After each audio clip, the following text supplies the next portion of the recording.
കഴിക്കാൻ എനിക്കധികം ഇഷ്ടമില്ലാത്ത ഒരു ഫ്രൂട്ട് പപ്പായ. പക്ഷേ പപ്പായയുടെ ഗുണങ്ങൾ അറിയുമ്പോൾ എങ്ങനെ കഴിക്കാതിരിക്കും? അതും കാണാൻ നല്ല പഴുത്ത പപ്പായ. ഇതെങ്ങനെ അകത്താക്കും എന്നുള്ള ചിന്തയിലായി എടുത്തത്. റിസർച്ച് ചെയ്തപ്പോൾ ഒരു ഷെയ്ക്ക് അടിച്ചാൽ കൊള്ളാമെന്ന് തോന്നി. പിന്നെ പാൽ ഇഷ്ടമല്ലാത്തതുകൊണ്ട് എങ്ങനെ ഷെയ്ക്ക് അടിക്കും? എങ്കിൽ ശരി, വേറൊരു ടൈപ്പിലൊരു ഷേക്ക് അടിക്കാമെന്ന് കരുതി നല്ല പഴുത്ത പപ്പായ എടുത്തു.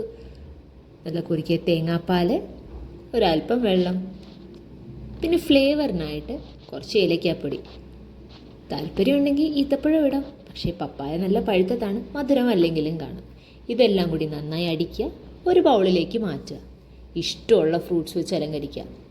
മാതളം, പേരയ്ക്ക, സപ്പോട്ട, ആപ്പിൾ, പിന്നെ കുറച്ച് നട്ട്സ്. അവസാനം നോക്കിയപ്പോൾ ഒരു കോൺട്രാസ്റ്റ് ഇരിക്കട്ടെ എന്ന് കരുതി വറുത്ത എള്ള് അതുകൂടി അതിൻ്റെ സൈഡിൽ അങ്ങോട്ട് ഇട്ടു.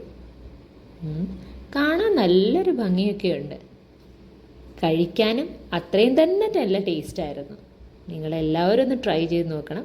അവസാനം ഇങ്ങനെ ഇരിക്കും.